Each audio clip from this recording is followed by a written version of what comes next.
if we have feelings in heaven, people will hate their parents. Why I said people will later hate their parents is because, for example, what is Onjiomo eating the fruit of the labor to the likes of Otedola? Is it cars? Is it houses? Is it money? There's nothing you want to do to take care of him. He can take care of himself. So it means that even many of the expectations from children, from people's children, it is flawed. But parents are entitled. For example, when you give birth to a child, this child did not ask to be given birth to. Taking care of the child, you are not doing the child a favor. It's your responsibility. Yeah. Expecting returns from taking care of the child, right, should not be a blackmail that I labored on you. No. I didn't ask to be born. But there's an investment you make in the child's life that the child becomes something and the child recognizes it. And in fact, to people of substance, what they call unjomo, or what I call eating fruit of the labor, would be legacy. That I've built this thing. Please take it on from there so that my legacy does not get eroded. Not, you did not send me allowance every month. So when we see all these things, I know people that when they just start making money, in fact, I have scenarios around me that if I can give them the right advice, it is that cut off family first. I know people that the way they are going, they will never rise.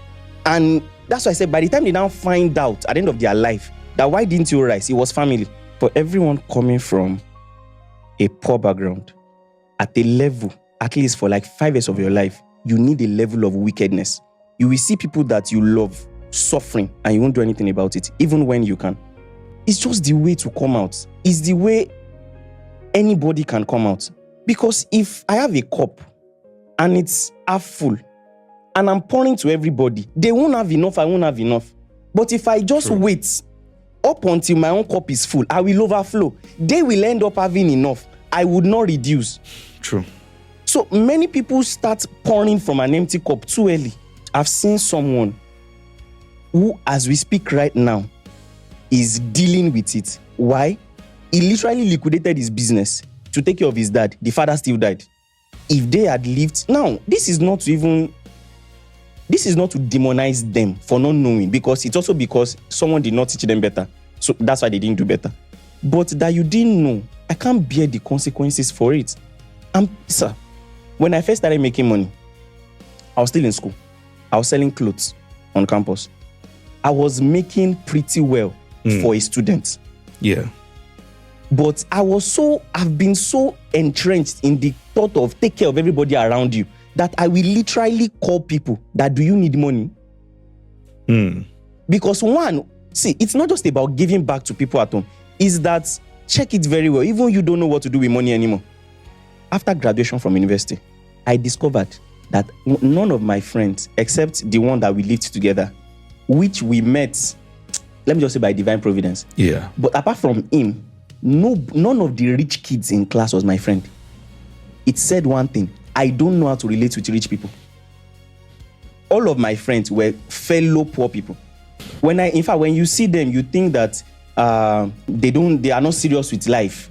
There's just a way that you are not comfortable around them.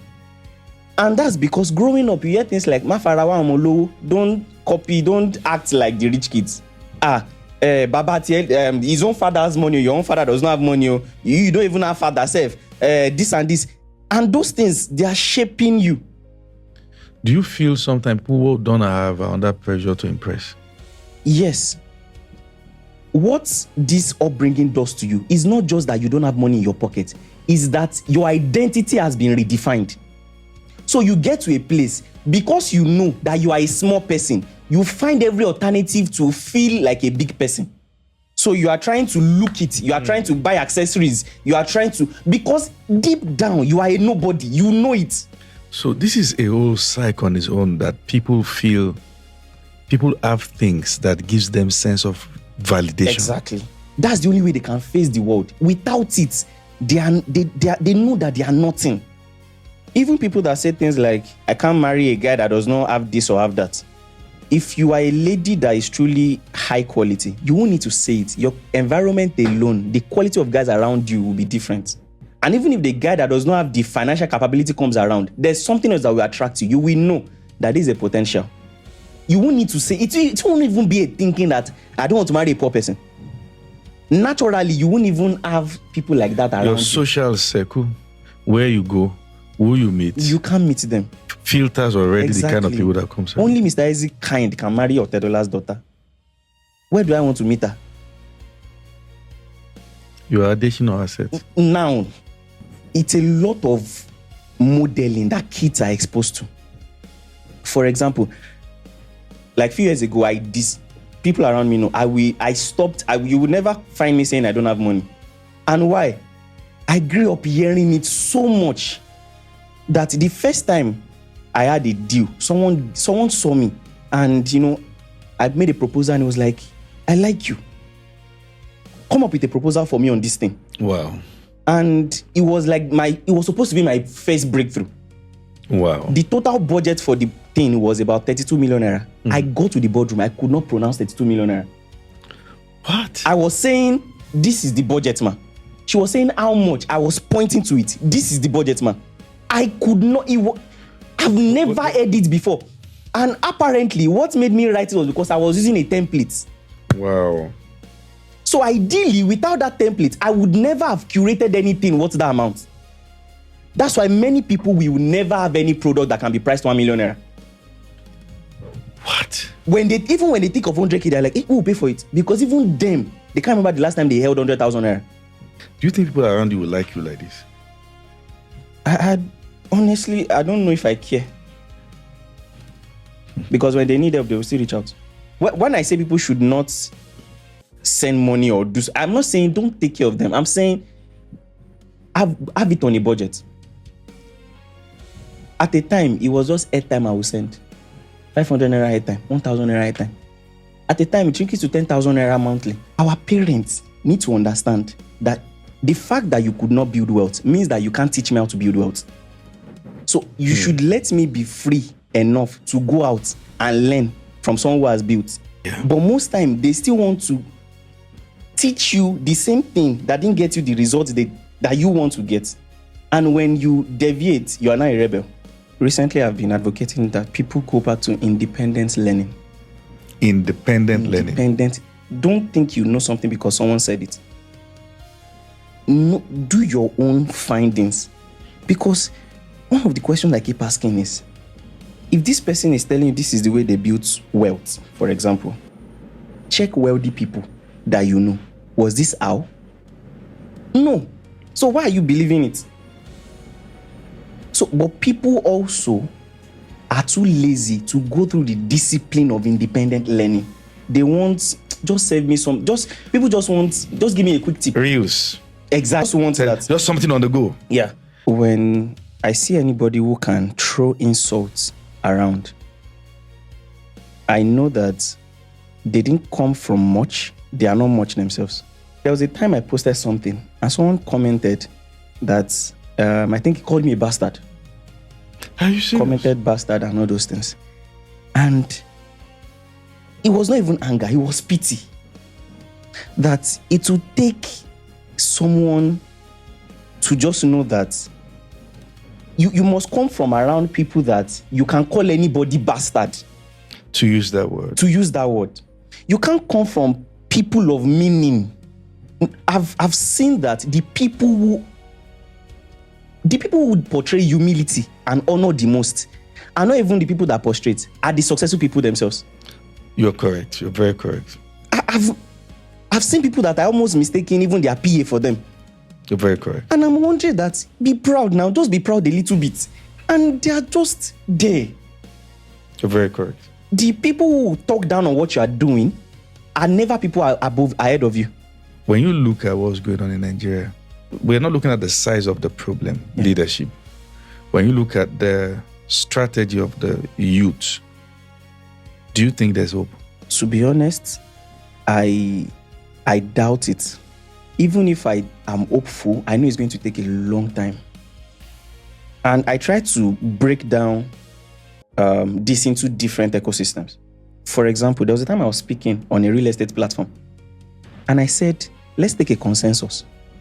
All of us are in our 20s and 30s here. I said, let's look at what we are building. What's the future of this industry? So copy and paste that. If in that small ecosystem, young people can't say this is the idea that I'm bringing, how can I trust you when it comes to the general governance of the country? So even the business you are doing, you are not doing it right. The job you are at, you are not excellent. So how can we come together to now say we are clamoring for an excellent nation? We don't even know what excellence means. So when the percentage of people who really understands, who are really the quality of people that can champion the future that we really want, we are very few. One of the saddest reality I've seen was NYC. I was holding conversation with my platoon guys and I'm like, is this the future of Nigeria? Sir, when it comes to youthful demand for a better country, a revolt or riot should have sprung forth from NYC camps. That you queue to get food and you collect tea and you are seeing ashes fall inside your tea and you can still take it. And the government knows that you know that you are really not coming from much. You don't even know what you deserve. So that's how you do also at home. So you don't really know much to even demand from. So things that should upset us is a normal reality. So we are right where it is easy. Anybody that wants to do anything in Nigeria don't have to do much to manipulate you don't have to do much. With your kind of mind, you don't have to. Do you get tired of living in Nigeria sometimes? A lot. I traveled recently, and in Nigeria, it's only big men that chauffeur helps carry bag. Yeah. But I lodged into a hotel, normal person, normal Uber. 2 chauffeurs came outside, took my bags, led me, and everybody was polite. I'm not even a citizen. I'm not any name the here. Culture of honor. From the airport. I want to assume this is one of the Arab world. Yes. You know, I was in Qatar one night. I think I was going to fly from Qatar back to Nigeria. So I was at the lounge. And, you know, these guys will come around. What do you want to take? There's this. I'm going to, can I advise you try this signature dish? He said, this is so nice and all that. But as a man who is involved in systems, in structures, management, I understand that anybody can put on a facade for a short time. Yeah. So I needed to see what happens to these smiles and this honor as time goes by. But I saw that it was a constant. This is not just about the job. It was about the society, about upbringing. Yeah. A Chinese man beside me had to call one of the guys. Said, I've been observing you guys. We've been here for about 3 hours. Your countenance has not dropped. Because great people pay attention to small things. Yes. He said, so I just want to tell you that you are amazing. And he pointed that out. I just feel on the other side, we here feel that we have to serve everyone a bit of our frustration. Yeah. And this is an opportunity for excellent people.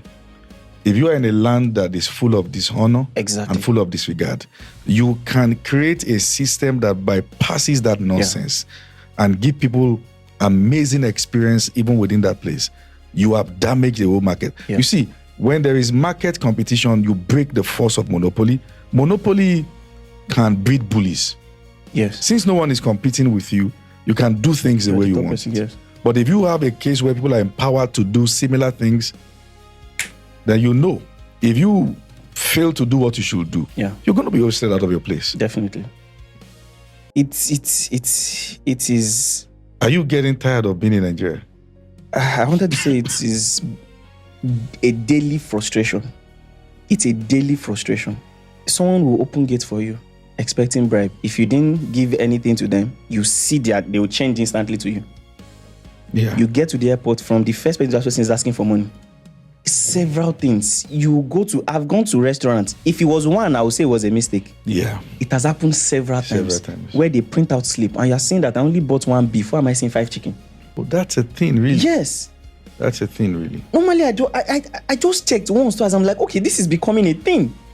It is. So, and you can now ask that, okay. Sometimes even in supermarket. Yes, it happens mostly there. So okay. I dare anybody to look around you and pick one person that you can beat your chest for, that if this person becomes president of Nigeria, Nigeria will be good. That you can vouch for and put your life on the line. That if this person steals, kill me. If this person lies, kill me. How many people can you point out to? Even in a circle of friends, we know people that you can't trust with money. True. You know people you can't take to important meetings. True. But all of us still laugh. I believe one of the agencies we need in Nigeria to really rise back is National Orientation Agency. We need leaders. The quality of people that we have gone so bad. From school to everywhere. Everywhere. And it has also determined the quality of minds that can lead us. Additional, there's going to be a third time. This is the second time. I want to thank you. Thank you so much, sir.